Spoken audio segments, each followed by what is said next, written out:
You Dare.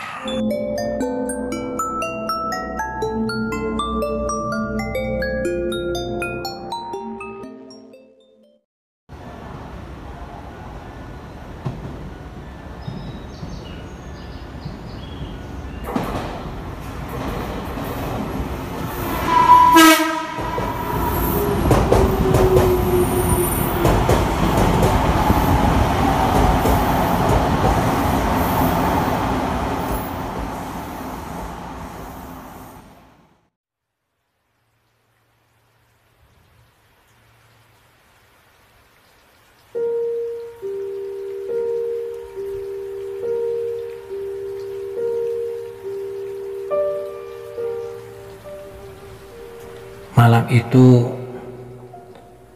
saya pulang dari rumah teman yang ada di Cigur Tengah Cimindi. Saya pulang dari Cigur tengah malam. Sehabis latihan musik dari rumah pimpinan rombongan musik. Biasanya sih kalau pergi latihan, saya selalu bareng dengan teman. Cuman malam itu saya pergi sendiri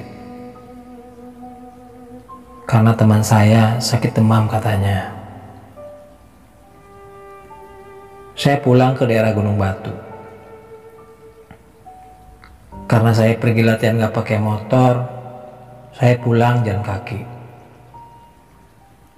Sengaja supaya dekat, saya pulang menelusuri rel kereta api yang tembusnya ke stasiun Cimindi.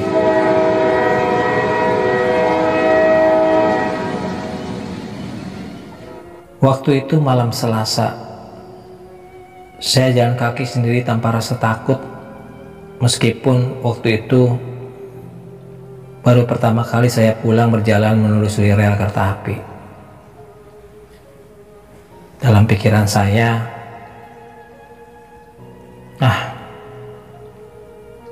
gak akan ada kejadian apa-apa dan gak akan terlalu jauh juga jalan kakinya.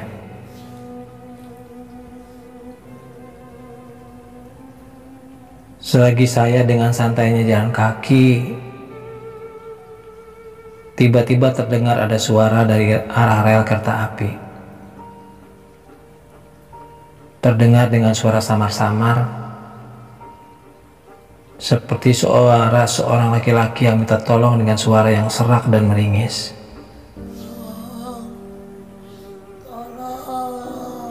Mendengar suara yang minta tolong itu, saya memperlambat langkah dan berhenti berjalan sambil melihat ke arah belakang di mana suara minta tolong itu berasal. Akan tetapi ketika saya lihat, tidak ada seorang pun di sana. Gak ada orang di sana yang minta tolong. Setelah tahu tidak ada apa-apa dan tidak ada orang, saya meneruskan jalan kaki. Baru saja saya akan meneruskan langkah, terdengar lagi suara orang yang minta tolong kembali. Tolong. Terdengar lagi suaranya. Saya tolong. Seperti seseorang yang merintih dengan pedih. Seperti yang sangat ingin ditolong. Untuk kedua kalinya, saya terpaku dan melihat ke arah belakang.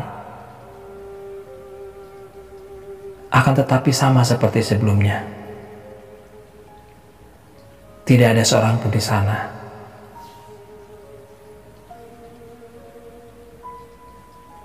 Nyali saya mulai terkuras saat itu.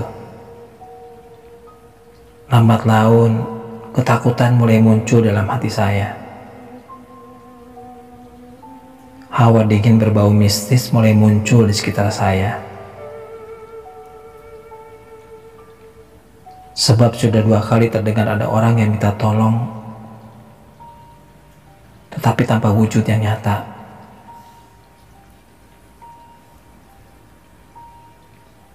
Secara tanpa sengaja, Tangan memegang leher yang tiba-tiba terasa berat.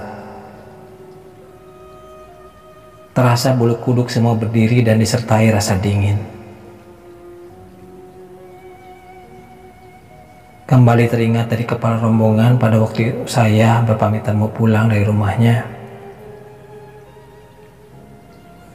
Bud, pulangnya jangan lewat jalan rel kereta api ya. Ini kan malam Selasa. Sering ada kejadian orang yang tanpa sengaja melihat hantu di daerah itu pada malam Selasa. Apa suara yang minta tolong itu yang disebut hantu rel yang dimaksud? Pikiran horor mulai merasuki otak. Badan saya terasa bergetar hebat mengingat apa yang dibilang pimpinan grup yang bilang suka ada hantu yang menampakkan diri pada malam Selasa di tempat itu. Karena memang malam itu adalah malam Selasa.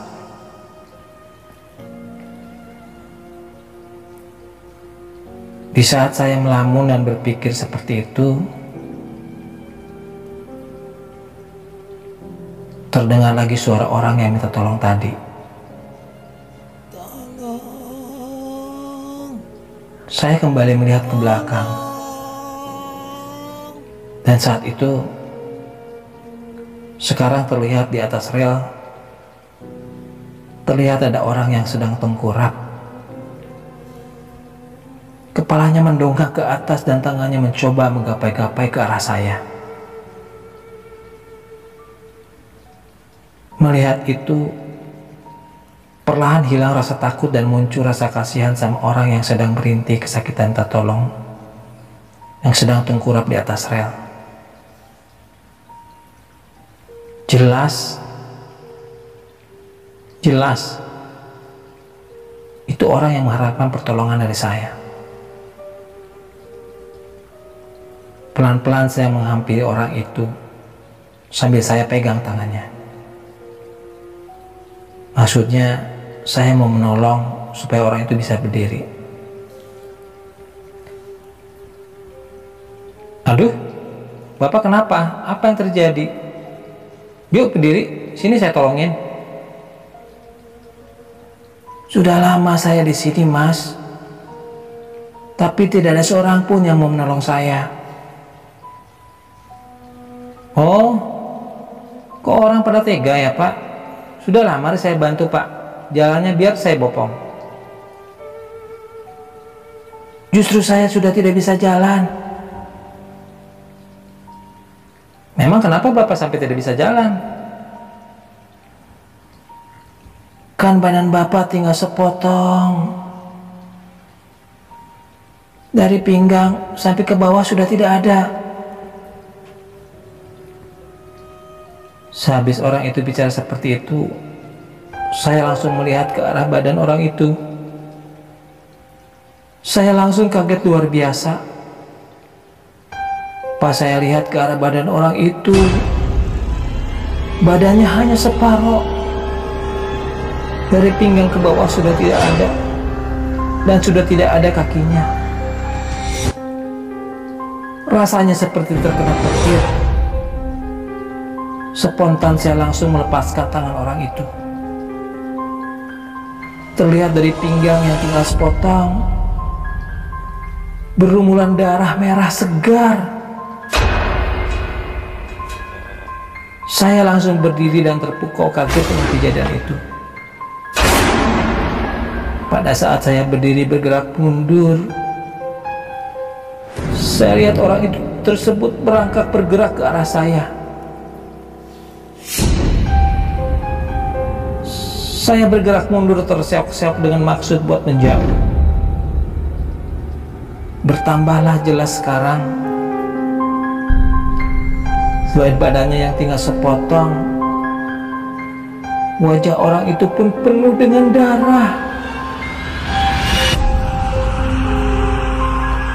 Badan yang tinggal sepotong itu terlihat terus merangkak ke arah saya.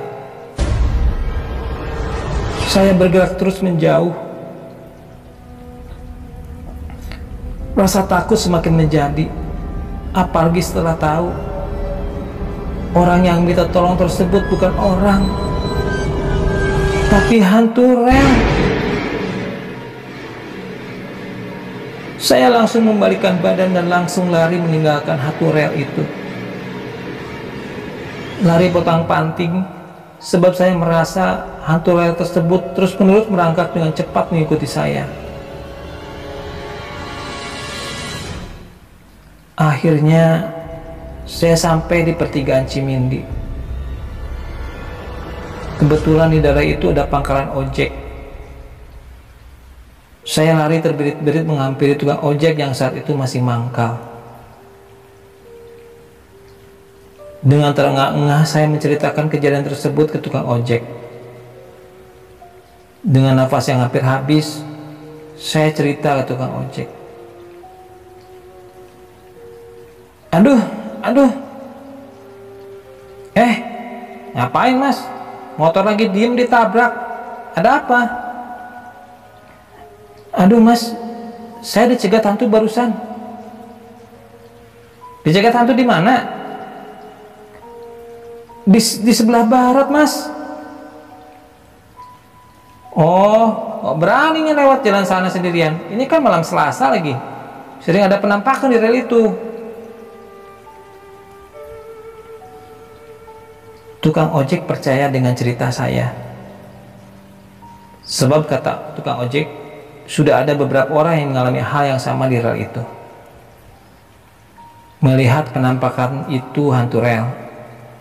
Sepertinya hantu rel itu adalah korban dari orang tertabrak kereta api di daerah itu. Dan mayatnya nggak disempurnakan dengan sebagaimana mestinya.